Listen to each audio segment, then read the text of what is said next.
Elden Ring, the game that promises to make you suffer and love every moment of it.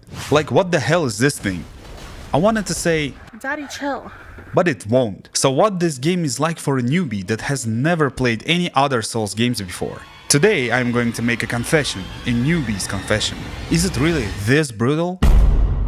Let's dive in and see what makes people spend hundreds, if not thousands of hours in Elden Ring, why it became a game of the year and what's so different in this emotional damage inflicting title. Elden Ring took the niche formula and opened it up to a wider audience. If you skipped it, that's a big mistake. Remember that horrifying thing I showed in the beginning? That's your first minute. Die, and the game continues. You respawn at the real first location, which feels more manageable. You speak with the strange guy that gives you guidance on what you can do. Then you see a guy in a golden armor on a horseback. As a newbie I thought, how hard could it be? Famous last words.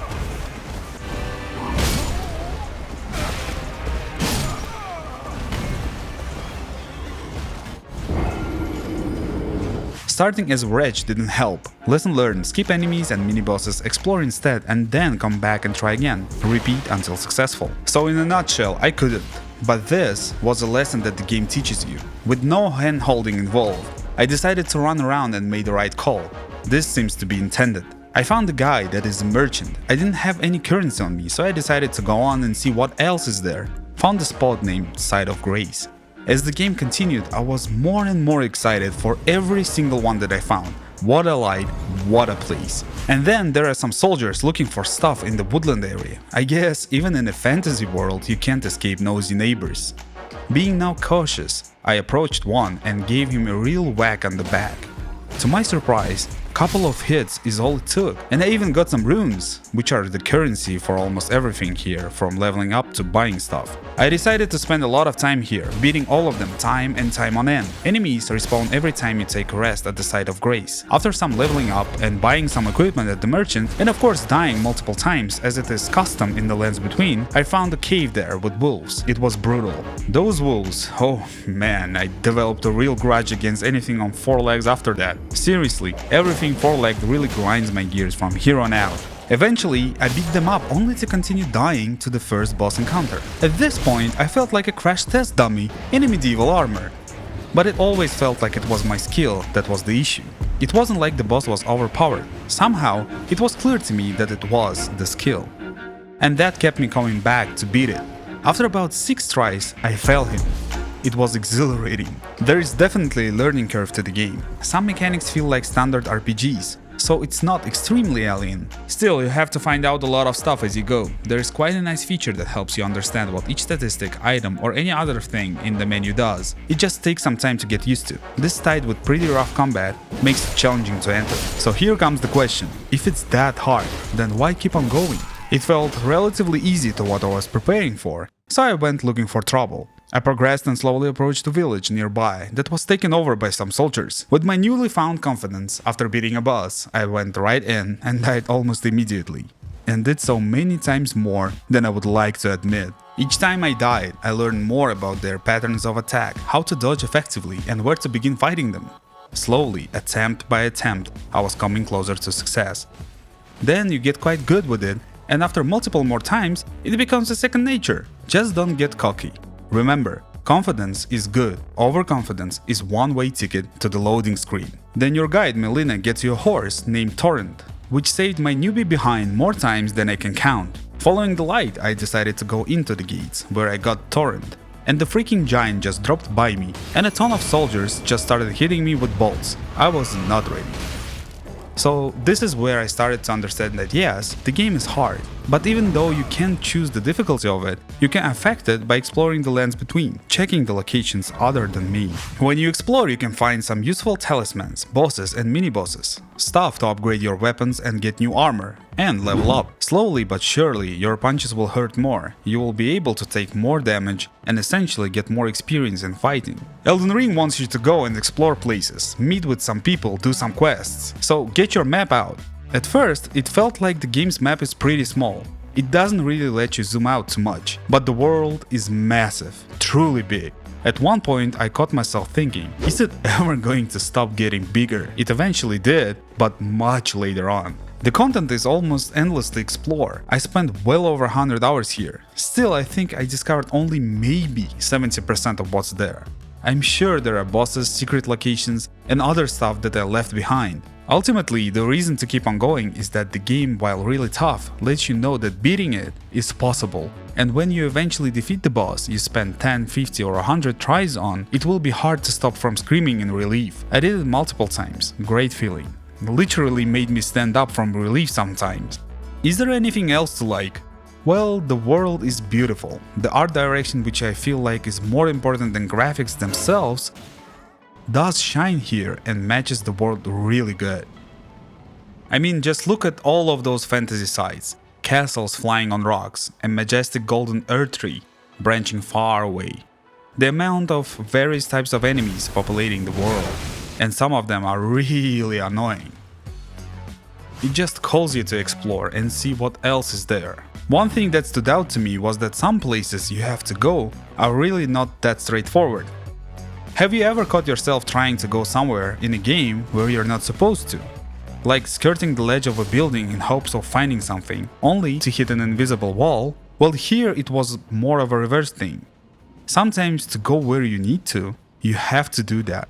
And almost every time you go exploring like that in Elden Ring, you find something valuable or something you might need going further on, which to me feels like a great decision.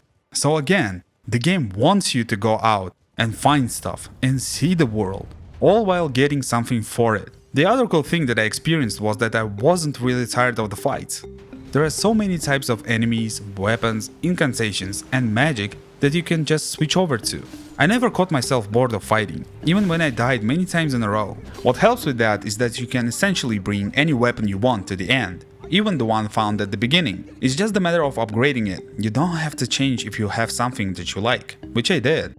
I had only 2 weapons that I used the entire game just because I didn't find anything that I liked better. On that note, I love my giant hammer. So satisfying to use. But if you want, you can go and knock yourself out trying all of the different weapons, with a bit of work finding the necessary smithing stones for upgrades. You can also find special tiers and just buy them later on, so it's easy enough. This adds to the game's replayability and is one of the reasons why people don't get bored spending hundreds and thousands of hours in it. On top of that, the other great thing is that after you beat a certain high-level boss, you can change builds. So you're not really hard set on who you are, and you can really go wild on your build. I think possibilities to craft something quite unique and well suited for your playstyle is done well here. I didn't really go into much experimenting here, just because it would take me weeks, if not months, to try all of them. And this is exactly why I didn't really delve into multiplayer aspect of the game too. In addition to those amazing features, nothing really holds you in place. You can go and explore as you wish, most of the time. You might break some quest lines, but oh well, we'll say that it's a part of the experience. For example, this wall. I have to be honest, I thought this thing won't let me through, and just went back only to realize much later on that I can just jump over it. It was a good call nonetheless. I wasn't ready for Kyle just yet. I don't think I'll ever be. This, with how the quests are structured, gives you a feel of an adventure. A hard one, but still adventure, where you decide what to do next and where to go next. I have my gripes with quests, but that's for the next part. Those are the elements that I think vast majority will enjoy. Now let me tell you what will make you suffer. Quick clarification, I didn't watch any tutorials, walkthroughs, or game lore videos. Only after finishing the game and starting to work on this video did I check certain elements to be sure that I got them right. Did you have some runes on you? Significant amount, and you died? That's fine. You just have to go to where you have died and pick them up. Sounds easy? Not quite. It's like trying to find your keys in a pit full of angry bees. And the bees will steal your keys if you can't pick them up in one try. This was my bane of existence. I don't even want to start to count how many runes were lost to this. Again, my motto for this game has become don't get cocky. If you're close to leveling up, go farm some runes, do the level, and only then go to the dungeon or any area you haven't been yet. Sometimes you don't even die to enemies, but you just fall through a hole that you didn't see. It's a game's way of saying surprise, gotcha. I mean, even the landscape is hardcore here. So you always have to watch out for those things. And in doing that, you're fully immersed in the process. You can't even pause the game in the menu. Small tip, if you think that you're in a safe zone by the side of grace, you are not, unless you're sitting at it. Difficulty level is high in this title, really high. To put it simply, even if you have better armor, leveled up a bunch, first bosses and enemies can still take you out if you are not careful. It will be way harder for them, sure, still possible though. Later bosses, on the other hand, will knock you out in 1 or 2 swings. You have to learn how they attack and what they do, to find an opening for a strike. Once you find it, do 1 or 2 swift ones, and as the ship shows you in the beginning, roly-poly is the way here. Bosses are quite different, with their own movesets, their sizes and speed at which they attack. My most hated boss fight is actually Godskin Duo. Mog was easier for me than those guys. Which one was the hardest for you guys? I'm curious. One other thing I didn't know about the game is that if you complete some NPC quests before facing some bosses, you can call some of them as cooperators to help you defeat the boss. It's like calling in your friends for a backup in a bar fight, but these friends actually know what they're doing. I understood that only when facing Radahn, which is quite deep in the mid-game.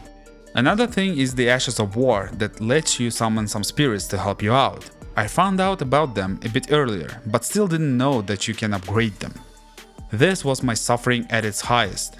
I had to defeat most of the bosses by myself, which was really hard, but it paid me with skills. After I learned about those things, all the later bosses felt way easier, and I sometimes was able to kick them out in one try. Not often, but it still happened. Now let's finally talk about the quests. They made me suffer, honestly they did. There is no tracker, you can't look up what the last conversation asks you for. Sometimes they don't even give you the rough location where you need to go. You might entirely miss some of them. At one point I felt like I'm about to go insane trying to find the right person and stop for one of the quest lines. Like, come on, should everything be that hard? Dialogues are very cryptic here. I know there are some giga chats that found everything on the first try and didn't have any issue with what needs to be done. Good for you. But I can see how much effort went into the world building, and the storytelling just doesn't do it justice. Going on YouTube and watching long videos about the story or looking up quest lines on some sites is not the same as getting all of that as you play, is it? It felt like trying to assemble IKEA furniture without instructions. Good luck. I get that some parts of it are essential to get it to be as rewarding. I only wish that story itself was a bit more accessible than some descriptions of items and cryptic dialogues with NPCs. And quests were a bit easier to follow. That's it. But I'm a newbie, maybe majority likes it. For me, it was a bit over the top. To be fair, the world as you piece it together has a really cool story that I liked. I don't know what to compare it to. It's just interesting and dark, and it so closely matches the world it's set in. Answering the question, yes, if you go into the game blind without any research, it's going to be painful. Even if you feel ready and have done some research, you will still suffer, but maybe a tiny bit less. And now for the big one. Let's answer the most important question. Is it that good? Is it worthy of the Game of the Year title? Wild comparison coming up. At some points it felt like the golden age of World of Warcraft. In a good way. Hold up, let me explain. The world is truly massive, with tons of different regions, each with its own style, and most of them are magnificent. Care went into crafting them. You can see it right away. The progression involves staying in a location until you level up enough, with enemies spawning and dropping items at certain rates. After clearing the area and its bosses, you move on. Now tell me, which game did I just describe? I believe this description fits both games, bringing back some great memories for me, even though they are fundamentally different. Anyway, let me highlight the music. The one in the main menu hits so hard. I spent a good hour in total just sitting there and listening to it. In the actual gameplay, it mostly does what it needs to, but to be frank, I didn't notice it too much. I think it should be because I was trying too hard not to die, and music was not a focus point for me. With some exceptions for the endgame bosses. Last one had such a great soundtrack, I didn't even mind to die first couple of times. I listened to those tracks off game too, love them. Quests, on the other hand, do bug me a bit still. I mean, I get the vibe of a really hard game, but I would love some easier way to get the lore in-game. But if that's not an issue for you, I don't think there is too much to be critical of, like it's really that good. And now for my personal opinion, which not everyone will share, and that's perfectly okay. The world seemed very empty to me. This might be by design, to show how devastated the world is. But it didn't make too much sense to me to become the Elden Lord. There is almost no one to rule over. It just doesn't feel lived in. It doesn't detract anything from the gameplay perspective, but seeing a city or refugees, even from afar, would be beneficial. I mean, ruling over empty ruins and the occasional monster doesn't feel very regal, does it? Apart from that, the game has glowing reviews, Game of the Year and all other titles. And I personally think that it completely and fully deserves the praise. It's been quite a while since I was this immersed in the title so vast. If like me, you've never played it, I really think you might like it. Just get in with the right mindset and hopefully you will enjoy it as much as I did. I'm off to play something a bit easier to decompress. If you want to join me on that, check my video on Bannerlord or Ghost of Tsushima. Thanks for watching, bye bye.